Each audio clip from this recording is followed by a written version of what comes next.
HVAC 360 is brought to you today by Bright Idea Products. Just listen in as one of our customers sums up our new and innovative product. As a professional engineer doing field surveys, it is all about being able to see, and oftentimes I just can't get enough light from a standard flashlight. That's why I switched to the Ultra Torch. What is the Ultra Torch, you ask? Nothing more than a 10 million lumen flashlight powered by plutonium batteries. Does your flashlight have an X-ray setting? Ours does. Can yours see around corners? That all comes standard with the Ultra Torch. It even starts fires, cooks food, and wards off bears. With features like that, you can see why each purchase does require a background check, so show up early and leave happy with the Ultra Torch. Plutonium batteries sold separately.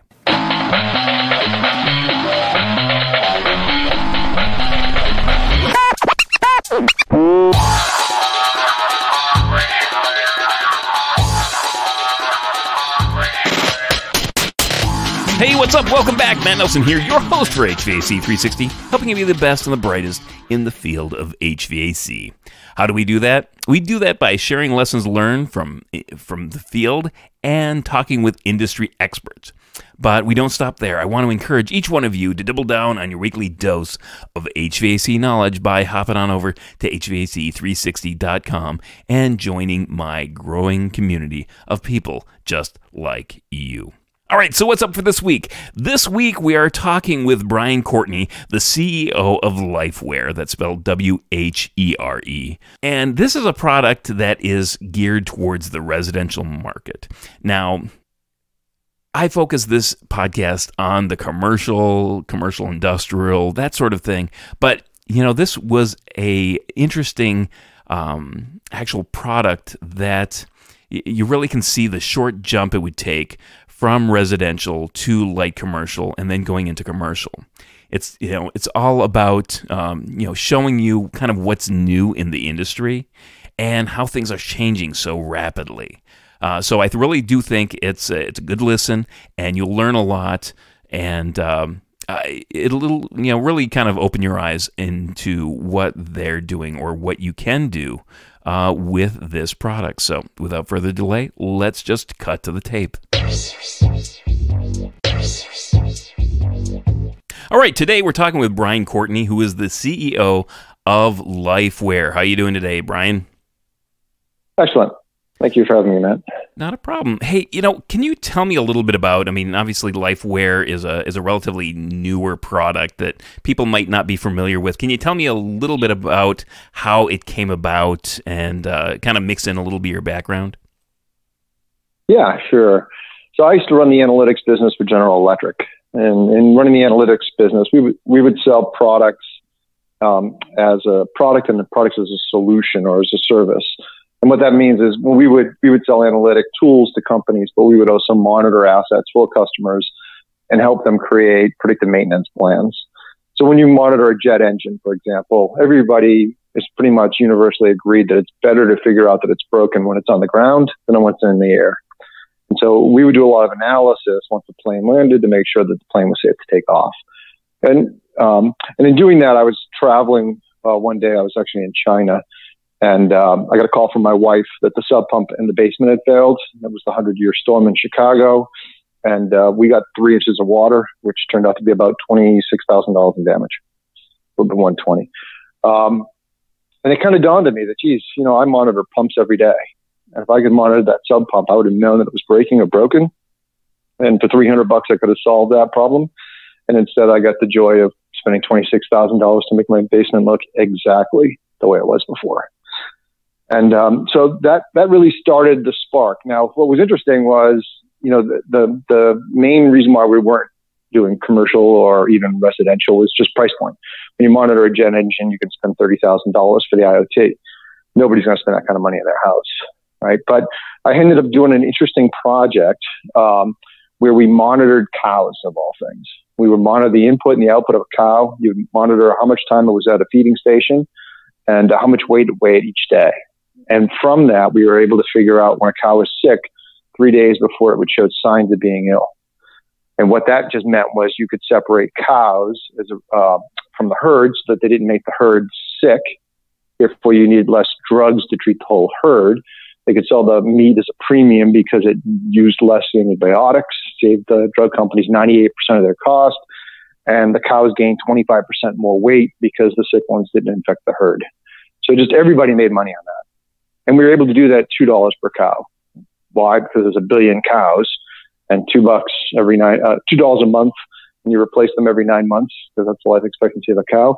There's a huge amount of money there. And that opened my eyes that, hey, we can get the cost of IoT down to the right price point, and we should be able to get this into the home. And why can't I go after this market? Why can't I solve this problem? And that's how LifeWhere started.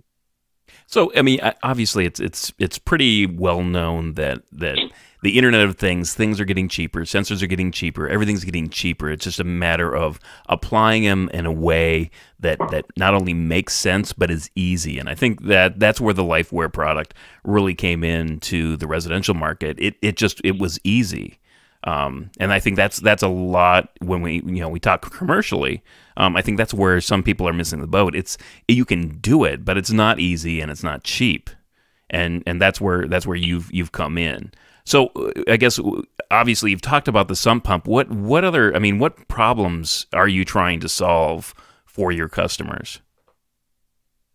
Yeah, our intention is to be able to monitor your home, everything in the home that plugs in that's electromechanical. And we kind of lump that into the health of home as opposed to home health, right? So health of home is, hey, you've spent X dollars on your house and it's the most expensive thing you're likely ever to buy in your entire life. And you know almost nothing about how to maintain it. You know almost nothing about what the systems are in the house. They give you tempered air, give you air quality, that get you water where you want it, that get you heated water when you want it hot.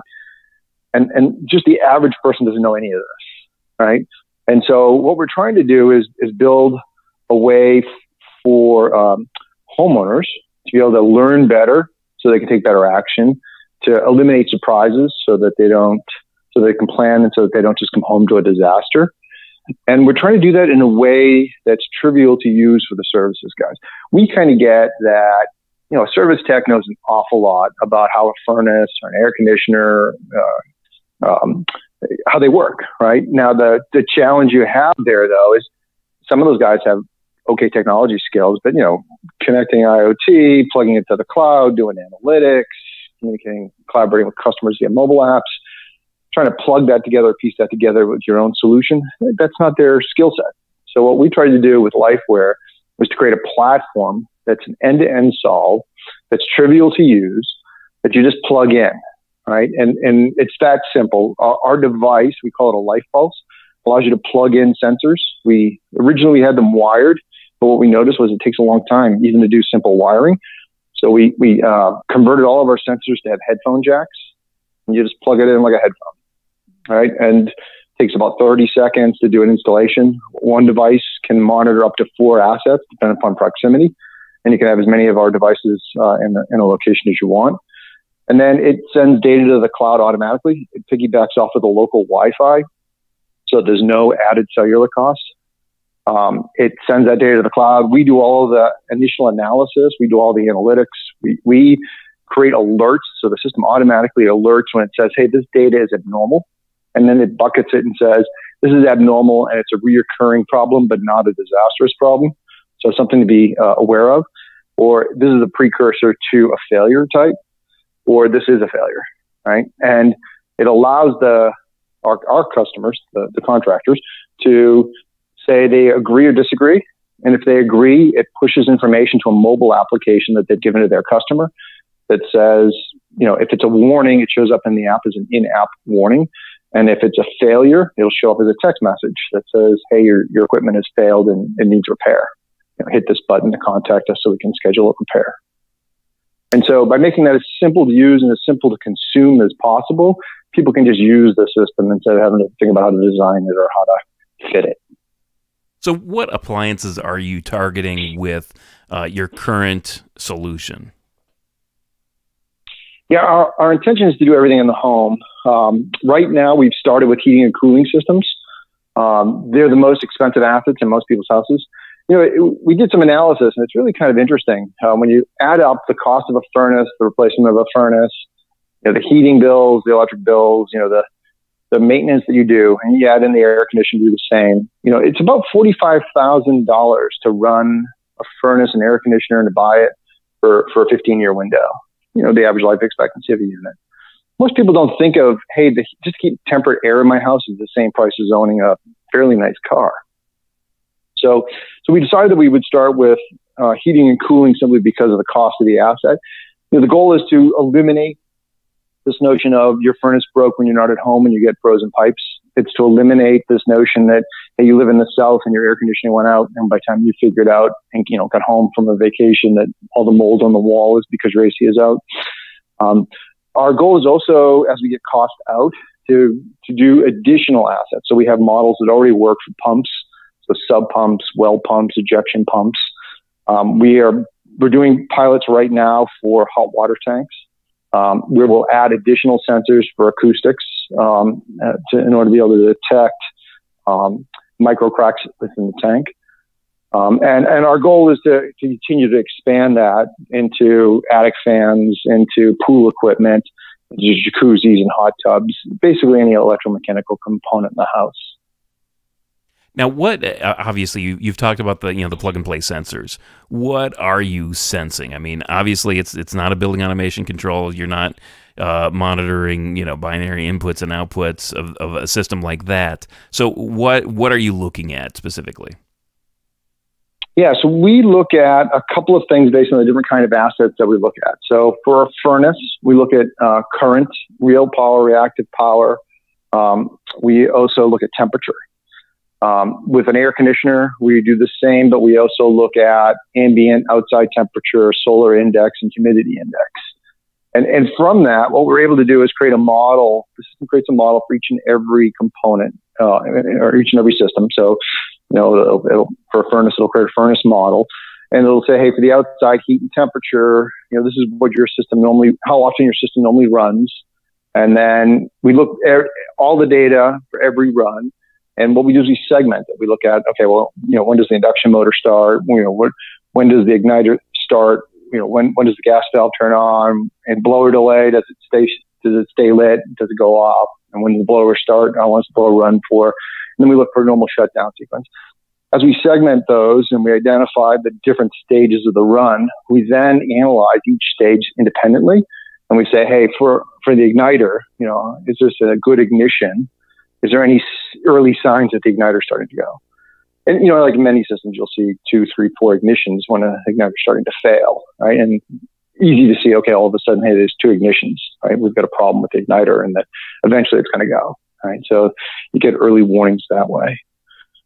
With air conditioners, we have to take into account solar information, how hot, how humid, how sunny.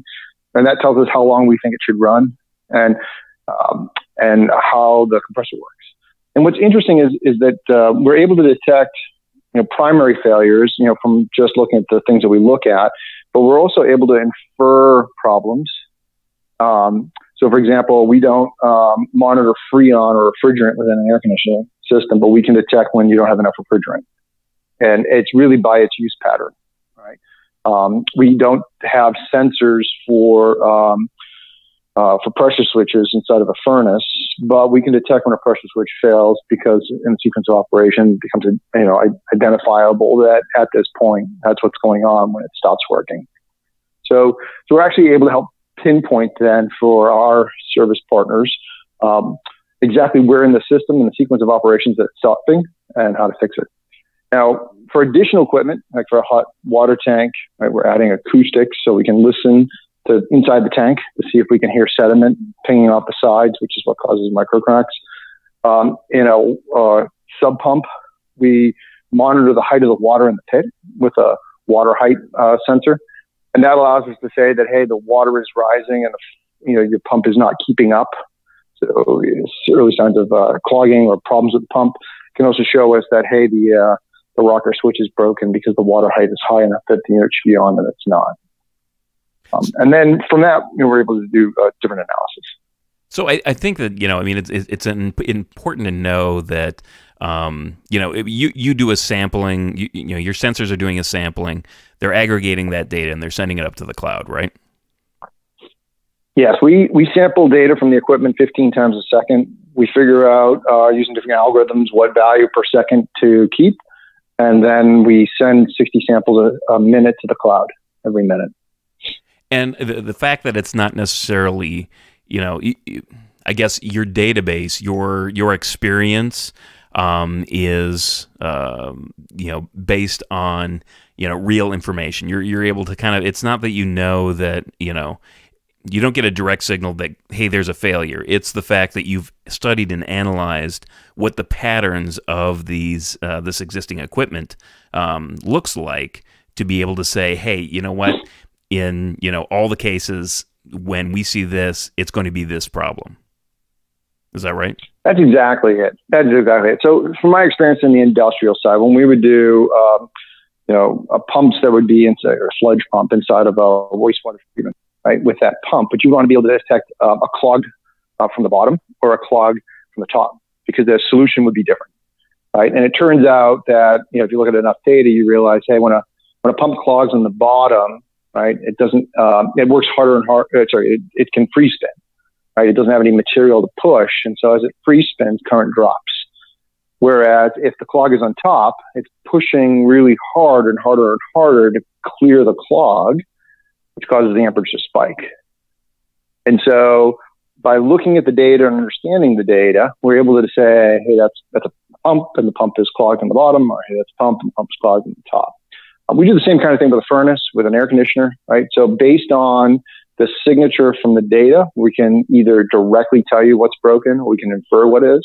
And then what the system does is it allows the contractors to say, that this is definitely a problem. So they can mark it as yes, it's a problem, or no, it really isn't, so that we can refine the analytics. And then if it is a problem and they fix it, they tell us what they did to further repair. And then we keep track of that. And that way we can go back to them and say, hey, 98% of the time when we see this exact signature, we know that the induction motor needs to be replaced. Like 2% of the time, pressure switch is off. And that gives their technicians the ability to get in with high confidence and get to a repair faster. So when you're applying this solution to a residential customer, are there times when you're like, you know what, you're whether maybe you have a geothermal heat pump, maybe that doesn't necessarily apply. Are there different products that you're like, we'd like to be able to help you, but we don't have a big enough sample size to be able to tell you exactly what's wrong?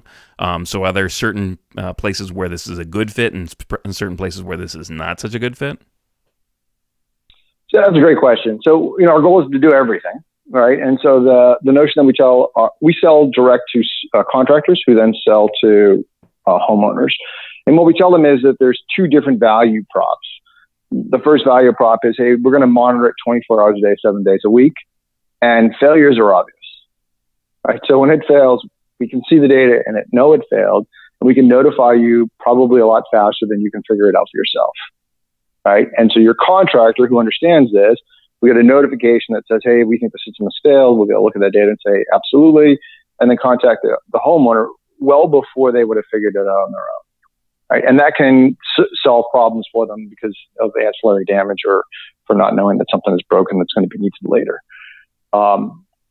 So the second value prop is, hey, we analyze that and we tell the contractor exactly what broke, how it broke, and why it broke, right? And that gives them a lot of benefit because they can repair it faster, because they can get more first-time repairs, right? If you don't have to do a diagnostic step and a run for part, you can save a lot of time on every job. It also gives contractors the ability to get better scale because finding an HVAC technician that can walk into any environment and diagnose any piece of equipment sight unseen, that's a rare skill set, and you pay a premium for that. And we will always need those guys, right? But what we really want to do when we scale the business is we want to be able to say, hey, these 15 homes today I know are just an igniter. I want to train somebody to do ignition systems and just send them out and say, hey, fix the ignition system. That's all they'll need to know. They won't need to know how to debug everything else. And so that gives you the ability to train a workforce that can become more specialized It can also allow you to take your best and brightest technicians and have them look at the data for all customers and help you get to resolution faster. So I guess ultimately you've talked about incorporating this into the the service contractor's kind of toolbox. So, but obviously there's one cost for installing the piece of equipment, and then there's probably another cost for monitoring it. So how does this how does this get paid for? I mean, does the customer pay it directly for the monitoring? Is it something that they pay to the contractor for a fee? How does that usually work out? Yeah, so we see two different models there, to be quite frank. The first and the easiest to get your brain wrapped around is just that, yes, it gets sold by the contractor to the consumer. So rather than selling a maintenance plan that says, hey, every spring and every fall, independent of whether the equipment has been run and needs it or not, I'm going to come out and do maintenance on it. Now, of course, it's going to need some maintenance, right? But it's time bound, not condition bound. If you think back to how we used to service cars, we used to bring our car in on an exact number of miles, or we would change the oil on an exact amount of time. It had nothing to do with the condition of the car. If you didn't drive the car, you're still supposed to get a tune-up for changing oil. Or if you drove the car a lot, but all highway miles where you really need a tune-up as often as if you're driving in the city, right? So I think cars became a lot more intelligent. They start to tell us, hey, it needs service. And what our solution does is it starts to say, hey, can I identify the condition of the equipment and let them know when it's time to get the repair. And I'll give you an example.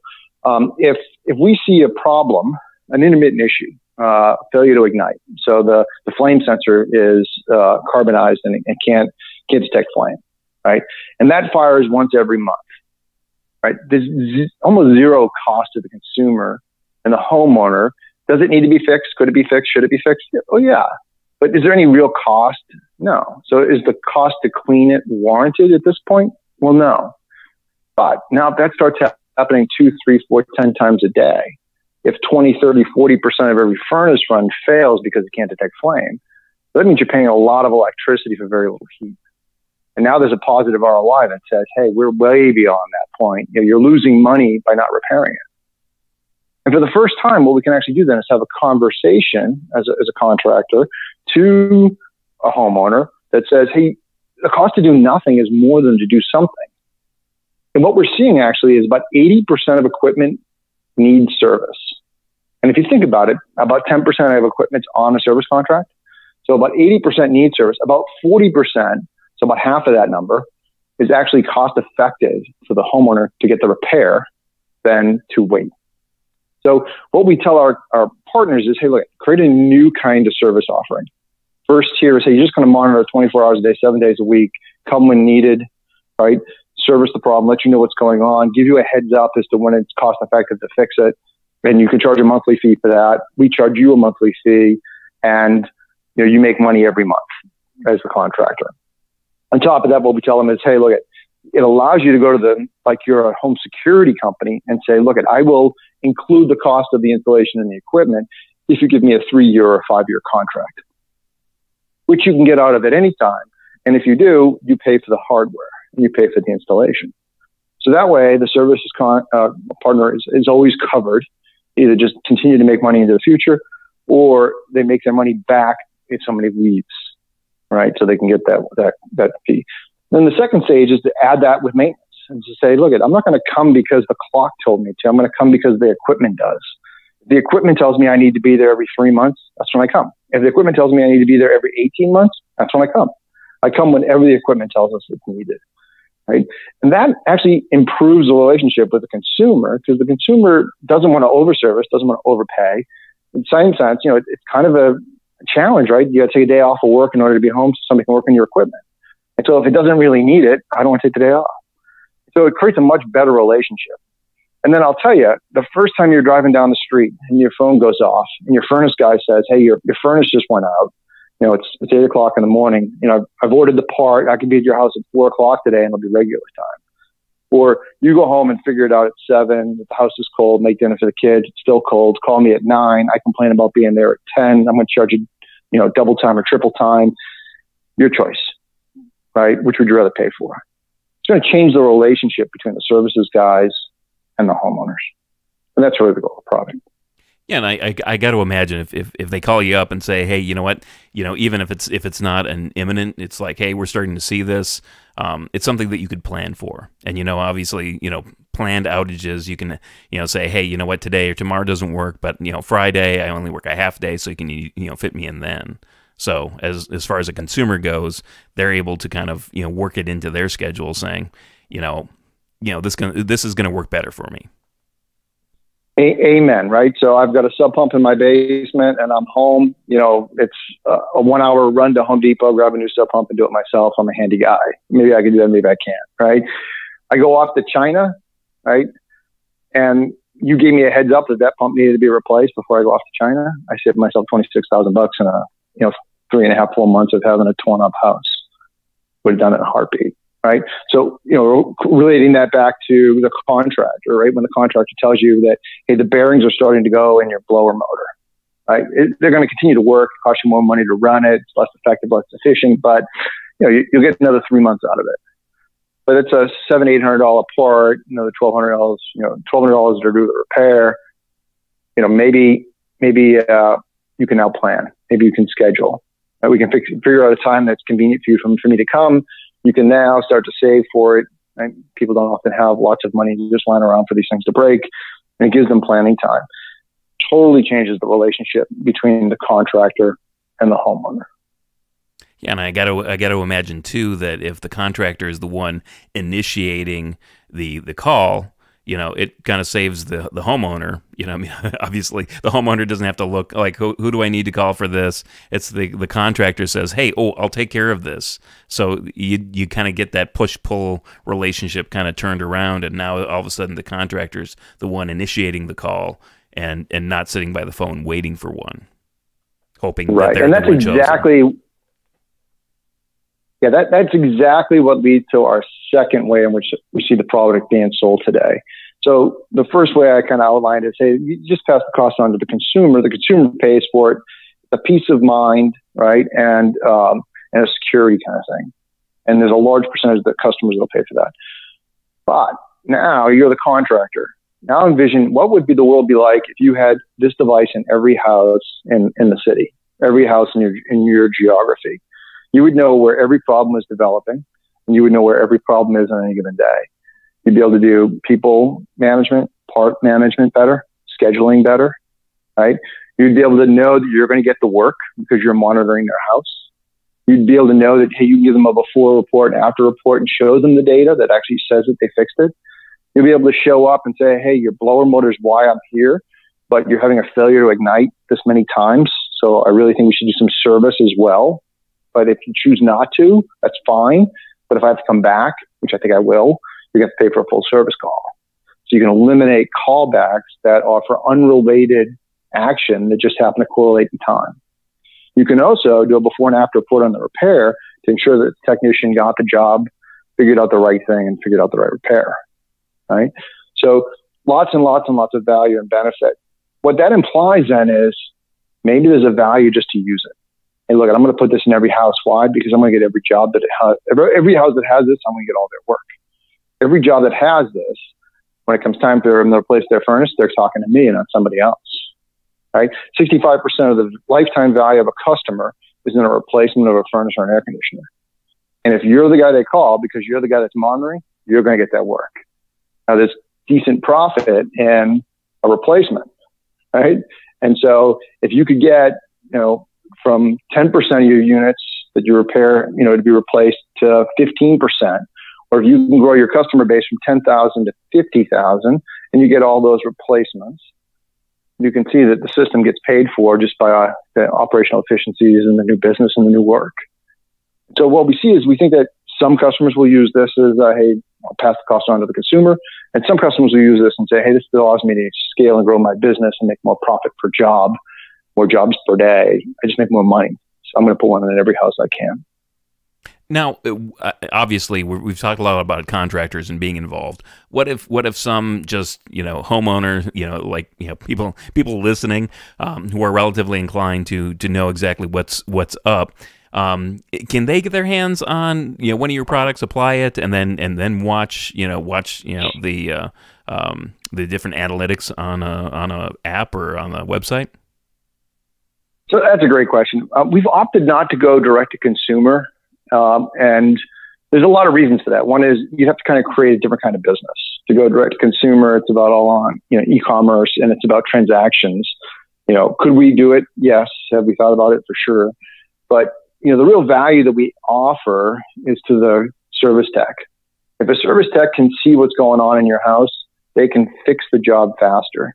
If they can fix the job faster and charge the same amount of money, they make more profit per job. If they can do jobs faster, they can do more jobs per day. If you're doing more jobs per day at higher profit per job, you just make more money, right? So we think that the true value proposition is to the contractor, even though there is true value to the consumer. It's a win-win. So we do not sell direct. What we are seeing, interestingly enough, and maybe this is a scary point, is that there are large IoT companies that want to own everything in the home that's IoT related. And when you think of a large telecommunication company, they've approached us and say, hey, if I can get a life pulse in every house, I'll know where every failure is. I'll sell that to the services community. I'll create a reverse auction and take the lowest price and help the consumer get lower pricing as a result. Right? And what that does is that starts to disrupt the services market, because all of a sudden the customers channel through these really large corporations that already have a monthly bill associated with the home. Right? And so we, that's an exciting market for us, but we really think that the value prop and the win-win is if we go to the contractor who goes to the consumer. Now, I know that there are products out there that I've seen that do something, similar, whether they, and I guess not exactly what you're doing, but different things like, monitoring, just being connected into the, electrical system, or there are different like valves that get put into, the main, the water main of homes. And I know a lot of those kind of companies are starting to work with insurance companies to actually get a benefit and a discount because they are monitoring for potential flooding, and like you talk about with the sump pump. Is that something that you've investigated at all, or that has been tossed around? It is. We've talked to large insurance companies and reinsurers. They are fully on board with this notion of offering a discount. What we're working with them on is what percentage and what kind of savings will they find, and that will drive the premium reduction. Interestingly enough, we've had some insurance companies tell us that, hey, look, if this saves us enough money, we could buy it and give it to every customer, right? Because our payouts will be lower. Right, if I can avoid flooded basements because you're monitoring sub pumps, and it's a lot more money to repair the basement than the cost to replace the pump. I can create a national network of services companies to just make sure that everybody's sub pump is working, if they know it's not, or if they know it's breaking. So there's definitely that. On the home warranty side, we've been approached by a lot of home warranty companies, and what their point is hey, look, if we sell predictive maintenance, we'll give the work to the services guys. We'll see the problems. But for them, it's, hey, as they see problems develop, some of these things are better to fix before they break. So if you can see a capacitor starting to go, maybe it's better to change out the capacitor before it impacts the blower motor. If you see the fan on an AC system starting to go, maybe it's better to replace the fan before somebody misses it and the compressor gets impacted, right? And so that allows them to be a lot more proactive. And so they're looking at new kinds of home warranty policies as a result. So we see both angles there. And then we've also approached the utility side that says, hey, if I'm monitoring your equipment and can tell consumers that they're wasting electricity and they take action, but that's actually more effective than buying, a better rated furnace or a better rated piece of equipment, right? Because what we're seeing is actual waste and actual savings, and we can quantify that. So we want to get an Energy Star rating and have utility companies be able to offer rebates on the hardware if you go ahead and use it. And if I'm a contractor listening to this, I know that there's a couple different waves coming. Like if I do not get on this predictive service kind of bandwagon. It's likely going to be larger companies that are that are doing this. So they're going to end up squeezing smaller companies out of it. You may not necessarily have a market to work with if you don't start doing this as a service. I would totally agree with that comment. We have reached out to every HVAC company, that we can, and we're continuing to do that because we think that we can bring them true value and help them improve their performance of operations and their business, make them more profitable, and help them give better service to their end customers. But I think the reality of what you're saying is actually very true. That larger companies, and even disruptive companies that are technology focused or telecommunication focused or IoT focused, are thinking that, hey, if I can monitor every problem and know where problems are, I become the Google of replacement. I become the Google of repair. I can channel people to where I want and make margin in the middle. And that could disrupt the market. I'll give you an example in a tangential market where this happened, and it's not doom and gloom, but it just opened people's eyes. There were two companies that hit the taxi market at the same time. One had 2 million customers in Europe, raised 175 million to go to New York City and launched in New York City. It was called U-Hail, and it was just a mobile app consumers could download. Whenever they wanted a taxi, they would hit a button, and they would distribute that to all the taxi cab drivers. And the taxi cab drivers would know that somebody's looking for a ride on that corner. And they would have to pay a small percentage commission to pick them up. And what the taxi cab drivers in New York said was, hey, I don't need that. I get plenty of jobs. I don't want your technology. I don't need anything. At the same time, Uber launched in New York, where they said, you know what? Anybody can be a cab driver if they know where the job is. And if we can eliminate the need to pass cash, and if we know who the driver is and who the rider is, we can make it safer. U-Hail, 9 months later, lost $175 million and was gone. 1 year after Uber launched in New York City, the medallion for a taxi cab driver was valued when it started at $1.5 million. In order to be a driver, you had to have a medallion, and it would cost you $1.5 million to buy that. They were going for about $300,000 after Uber hit the market. $1.2 million in lost value. So that's just an example of where, when the market didn't change, change came to the market. And I think this kind of technology is the same way. Our preference, believe me, is to go right to the services guys, because we think we can help them, help the consumer, and we think that's a win-win. But there are big companies that are going to come in and say, you know what, I can create a national chain if I can solve some of the scaling issues of skilled labor. If I can train people to do very specific tasks and put together a team that monitors all houses in the country and helps people and looks for all the complex problems, and I can better utilize national staff, I can crush it, right? And all of a sudden you can get a lot of competition. So we do hope that the services market sees that and starts to adapt the technology, because it's there, right? Right.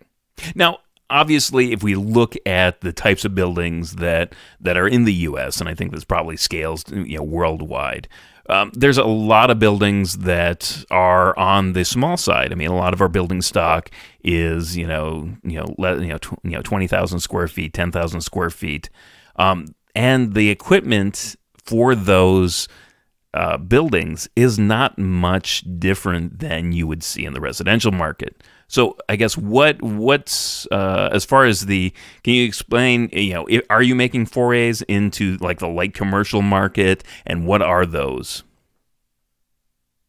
Yes, we are. So when we first came out with our device, our IoT sensors, we specifically designed them for home and home use. And it was really 120 watt,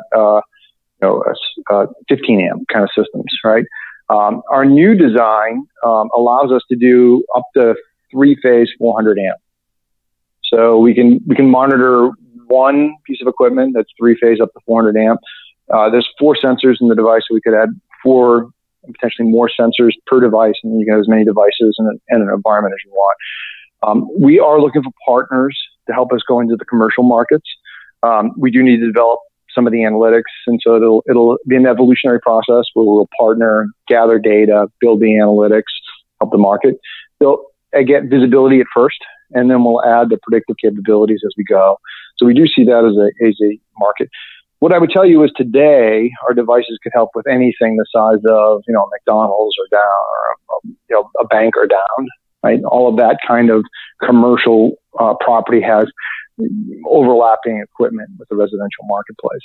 So there is an element of the commercial space that we can help today. And when you get into larger buildings, we intend to launch products soon that will allow us to go into those markets.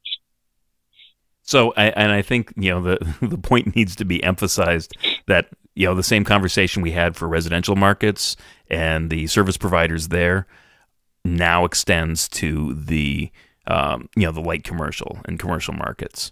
And I think that one of those things, I mean, if you know anything about, building automation, you can do a lot of things and identify trends and do something, a lot of the things that are very similar and use the inputs and outputs that the building automation has.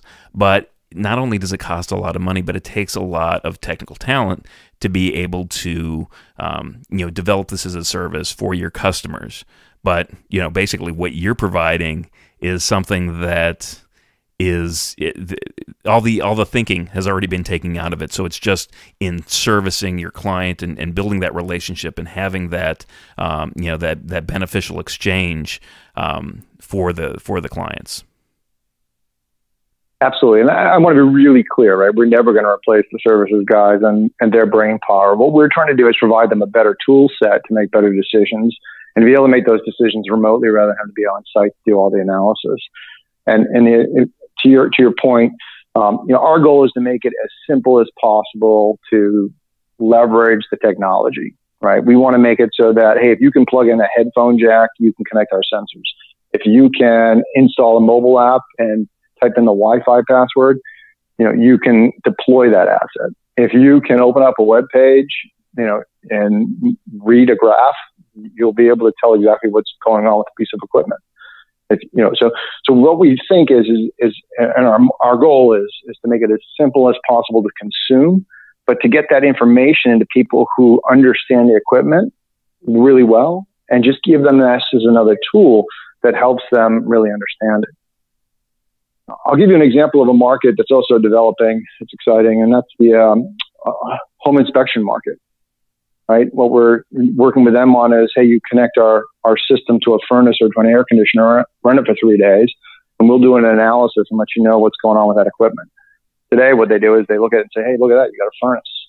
And they open up the door and they say, look at that, it's a good furnace. Really, what else can they do? Right? Now what we'll be able to do is analyze that furnace and we'll say, hey, you know what, we think this furnace was well maintained. Or, hey, this furnace has got a lot of issues. And that will help the consumer because it's a $5,000 ticket item. And I'll give you an example on that. I just bought a house in Pittsburgh when I relocated for LifeWhere.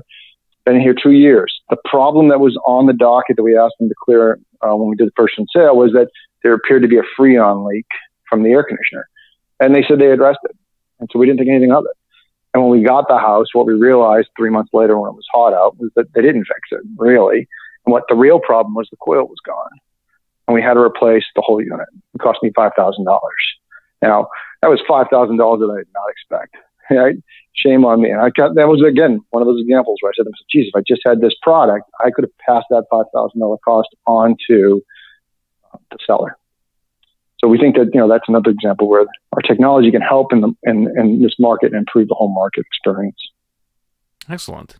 So I guess if people are, obviously, you're going through the contractors and the service providers, and that's the way you're going to market. But if people are interested in learning more about it or finding a service provider that could install it in their house, if this is something that they've wanted, how would they go about doing that?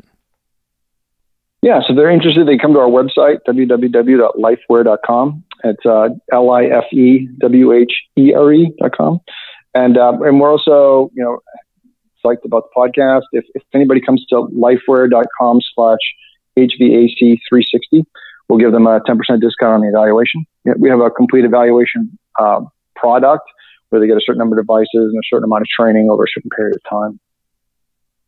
Excellent. Any last thoughts that you have?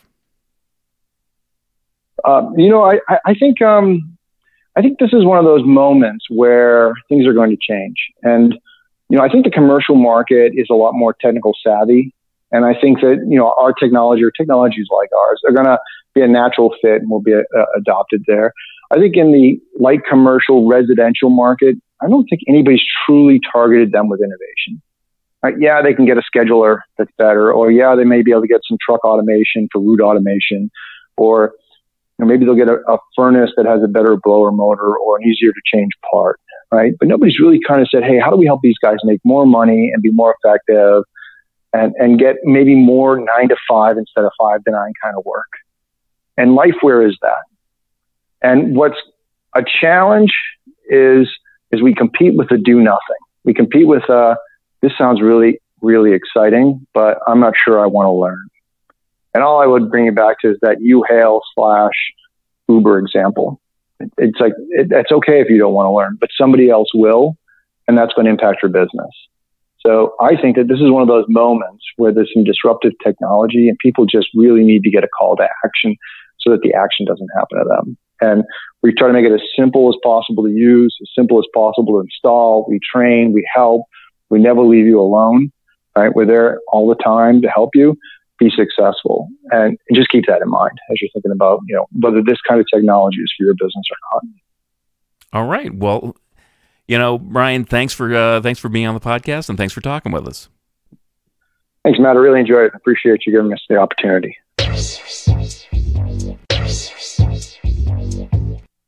All right, thanks again to Brian Courtney for taking the time to chat with us. Check out the show notes for the links and things mentioned in the interview, including the discount code lifeware.com/HVAC360. You can find all those show notes on HVAC360.com/124. And for the record, I didn't know that he was going to hand out a discount code, but hey, you know what? More power to you.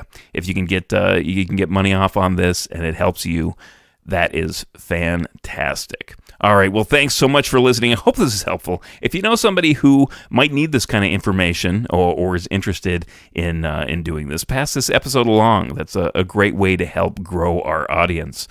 If you're not a subscriber, consider joining the community of people just like you over at HVAC360.com and get some more weekly goodness in addition to this podcast. Lastly, it would be a ton of good if you would consider leaving me a rating and review on Apple Podcast. It really does help spread the word. As a bonus, remember that if you normally listen to the show through a podcast feed, we are also, all the new episodes are being posted on YouTube. So if you go there, hit subscribe. That would definitely help me out, and it gives me a couple of different things once I reach a certain number of subscribers. So every subscriber really does count. If you go over there to youtube.com, look for HVAC 360, and we can get that going. So that's a wrap for this episode of HVAC 360. I'm Matt Nelson, helping you be the best and the brightest in the field of HVAC. And as always, know what you build and share what you know.